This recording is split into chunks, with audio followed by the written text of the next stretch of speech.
Globalisasi, apa itu globalisasi? Mungkin di era sekarang ini globalisasi itu udah banyak banget ya, udah terjadi. Gak usah terjadi lah. Mungkin eh, kita itu sering banget nemukan kata globalisasi itu bisa di buku, bisa di media televisi ataupun media sosial. Nah, sebenarnya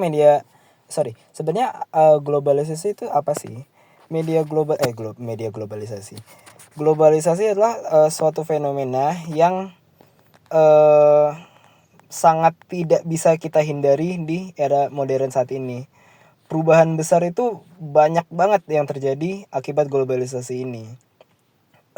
Itu bisa terjadi di aspek sosial, aspek budaya, ekonomi, bahkan politik pun juga kena ikut dampaknya. Nah,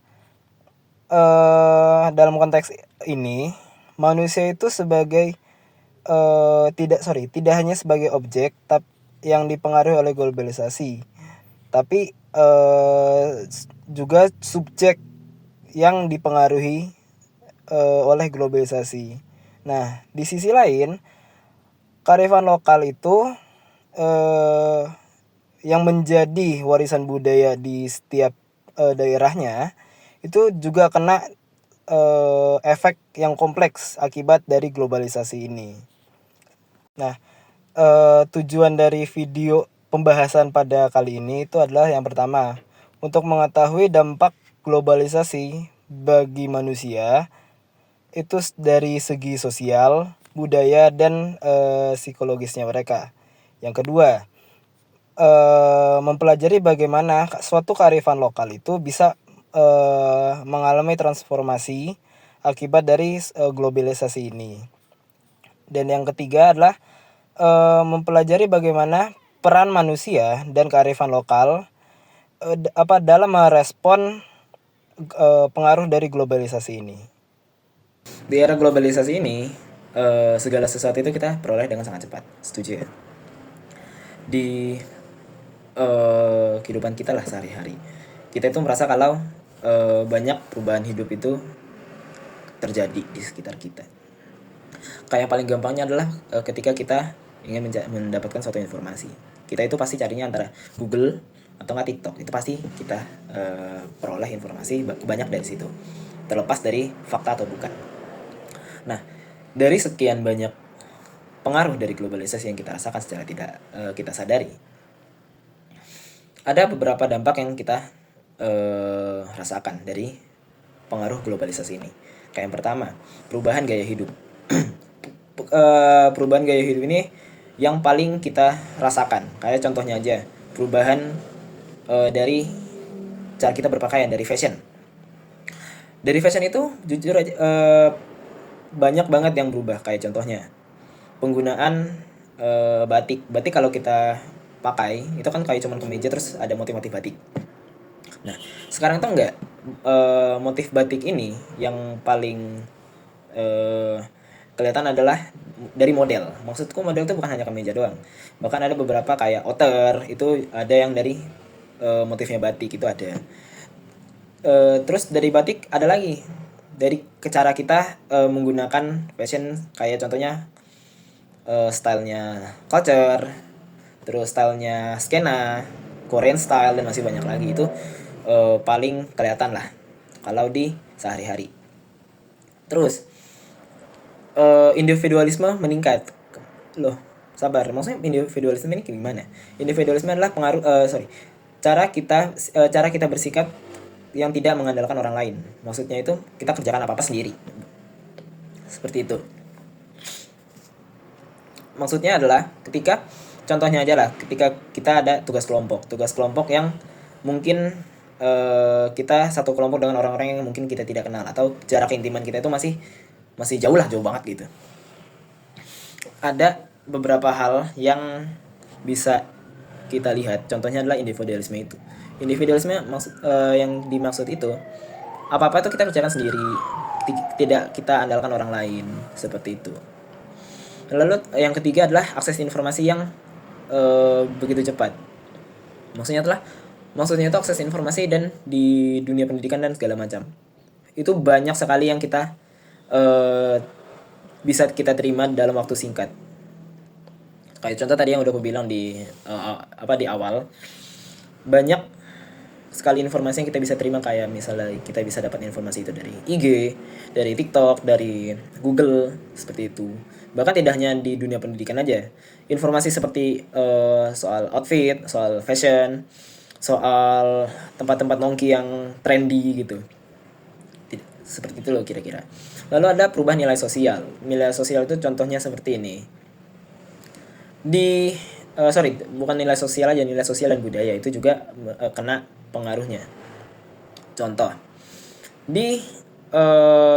aku tidak tahu di daerah lain seperti apa, tapi kalau dari daerahku, dari Jakarta itu, karena kan Jakarta itu kan metropolitan di mana segala sesuatunya serba maju, serba modern. Banyak sekali yang kulihat di Jakarta itu nilai-nilai soal sosial itu mulai berkurang. Karena apa? Karena globalisasi ini. Contoh aja, kita bandingkan dengan budaya Jakarta dengan budaya di Jawa. Jawa itu maksudku adalah Jawa Tengah ya. Kita spesifikkan lagi di Jawa Tengah. Di Jawa Tengah itu nilai-nilai soal kesopanan terhadap orang tua atau mungkin orang-orang yang lebih tua lah dari kita itu masih bisa tergolong masih oke lah, masih kental. Dimana kalau kalian nunjuk itu tidak pakai jari telunjuk, tapi malah kalian begini, ke sebelah mana mas? Ke sebelah situ. Neng mana mas? Oh, menggunakan jempol ini, seperti ini. Itu menjadi nilai yang sangat-sangat yang terpampang jelas lah untuk kita terima. Berbeda dengan Jakarta, kalau menunjukkan arah itu gunakan telunjuk. Ya udah, mau orangnya itu dari daerah mana, daerah Jawa, Sumatera, Kalimantan dan sebagainya, sama menggunakan jari telunjuk sebagai penunjuk arah. Seperti itu. Lalu ada pengaruh globalisasi di di era sekarang yang mempengaruhi kearifan lokal. Yang pertama adalah erosi budaya. Yang tadi udah aku jelaskan, erosi budaya itu ya seperti itu. Di Jakarta dengan di Jawa itu sangat berbeda, jauh berbeda sekarang ini. Dimana penunjuk kita menunjukkan arah itu sangat jauh berbeda. Contohnya aja di daerah Jawa. Kalau Jawa tadi itu kan menggunakan jari jempol untuk menunjukkan arah seperti ini. Berbeda dengan Jakarta, menunjukkan arah itu menggunakan telunjuk. Tidak peduli orangnya itu siapa dan asalnya dari mana, mereka akan menggunakan jari telunjuk untuk menunjukkan arah. Lalu ada komersialisasi budaya lokal. Contohnya aja kita ambil dari daerah Rembang, Jawa Tengah. Daerah Rembang itu ada satu batik yang namanya batik lasem.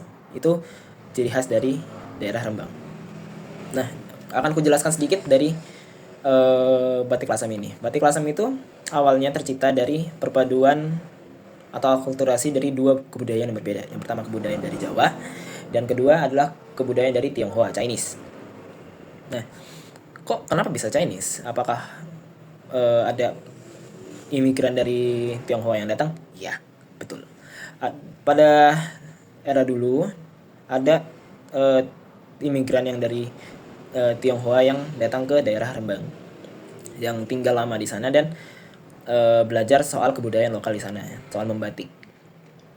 Tapi seiring berkembangnya zaman, batik dari daerah Rembang ini mulai ditinggalkan karena tidak tahu alasannya apa, mungkin karena terlihat kuno aja mungkin ya. Sehingga ada suatu inovasi atau gebrakan baru di mana batik ini diperpadukan dengan kebudayaan dari Tionghoa. Begitu kira-kira. Nah, batik lasem ini itu didominasi oleh warna-warna seperti kuning, terus merah, terus biru, pokoknya hal-hal yang berbau dengan etnis Chinese atau Tionghoa. Nah, tidak hanya warna, bahkan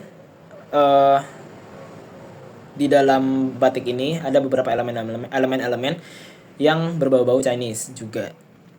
Seperti contohnya adalah naga, terus burung phoenix, dan masih banyak lagi yang berbau-bau Chinese seperti itu. Lalu yang ketiga adalah adaptasi positif. Tidak semua pengaruh dari globalisasi itu negatif ya. Kayak contohnya tadi yang udah aku sebutkan adalah akulturasi dari dua kebudayaan yang berbeda. budaya Jawa Rembang dengan kebudayaan Tionghoa yang menghasilkan batik Lasem itu. Yang terakhir adalah pengaruhnya globalisasi terhadap manusia dan sosial dan budaya. Yang pertama itu adalah resistensi kebudayaan. Maksudnya apa nih resistensi kebudayaan? Apakah mereka menolak suatu pergerakan baru atau inovasi baru? Bukan. Sebenarnya yang ditangkap dari resistensi kebudayaan adalah soal ketahanannya dia. Maksudnya itu adalah kayak contohnya tadi awal yang tadi ku sebutkan itu batik Lasem. Batik Lasem itu sebenarnya bukan pergeseran kebudayaan pergeseran budaya dari budaya Jawa Rembang terus digantikan dengan kebudayaan Tionghoa dari Tionghoanya langsung ya pasti ya. Itu sebenarnya bukan, melainkan itu adalah akulturasi atau penggabungan dua kebudayaan yang berbeda yang menjadi satu sehingga menghasilkan suatu resistensi yang lebih kuat untuk kedepannya gitu. Terus yang kedua adalah inovasi lokal yang go global. Kita ambil dari contoh Disnatalis Viscom yang kemarin yang ke-25. Itu ada satu alumni yang mendirikan suatu usaha kain pantang yang memang go global. Bahkan kalau tidak salah itu pernah dipakai ke pamerannya Prancis kalau tidak salah ingat itu. Dan kok bisa go global? Ya memang pengaruh dari globalisasi itu, kemajuan teknologi yang lebih modern dan informasi yang lebih cepat itu menghasilkan inovasi kain pantang ini dijadikan berbagai style dengan potensi yang bisa diperkenalkan ke panca global seperti itu. Yang ketiga adalah kearifan lokal yang menjadi solusi global. Maksudnya itu bagaimana? Dari isu kayak perubahan iklim dan pengelolaan SDA dan juga krisis pangan, kearifan lokal itu juga terbukti dalam memberikan solusi yang keberlanjutan, bahkan juga bisa menjadi suatu inspirasi global. Maksudnya tuh kayak gimana sih? Contohnya aja lah, kain batik itu sebenarnya apa ya, kalau di Indonesia itu sendiri kain batik itu ya udah biasa lah, kita tiap hari kemana-mana itu pasti ada gitu loh. Tapi berbeda dengan di dunia luar, maksudnya itu dunia luar di negara-negara lain, mereka tuh tidak ada yang namanya batik, gak ada. Maka mereka tuh harus datang ke sini untuk bisa mempelajari suatu hal yang baru seperti itu. Yang terakhir adalah manusia sebagai pelaku perubahan. Di dalam era sekarang ini, era globalisasi ini yang sudah apapun itu serba maju, kita sebagai manusia itu bisa menjadi suatu agen perubahan yang bisa menyaring pengaruh global beserta dengan dampaknya itu, baik itu dampak negatif atau positif. Itu bisa menggerakkan dunia agar bisa menjadi lebih manusiawi. Kayak contohnya aja tadi kain pantang. Kain pantang itu sedikit orang ya yang mau belajar soal kain pantang ini. Tapi dengan usahanya dari Titikus Endang itu, masyarakat itu jadi tertarik kembali dengan kebudayaannya dari Sumatera soal kain pantang itu seperti apa gitu. Nah, dari kesimpulan yang sudah kita bahas tadi di atas itu, globalisasi itu adalah suatu proses yang tidak bisa kita hindari di era modern ini. Dan pengaruh dari globalisasi ini membawa banyak dampak bagi manusia dan juga kearifan lokal. Manusia terus mengalami perubahan dalam gaya hidup, nilai dan cara berpikir mereka, serta kearifan lokal menghadapi tantangan yang serius pada era modern saat ini, baik dari segi pelestarian maupun makna asli yang perlu dipertahankannya. Tapi manusia dan kearifan lokal bukan hanya sebagai korban dari globalisasi ini, melainkan menjadi subjek yang bisa mempengaruhi globalisasi itu. Dengan kesadaran budaya dan juga semangat inovasi, manusia bisa menjalankan nilai-nilai lokal sekaligus menjalankannya sebagai arus dari globalisasi.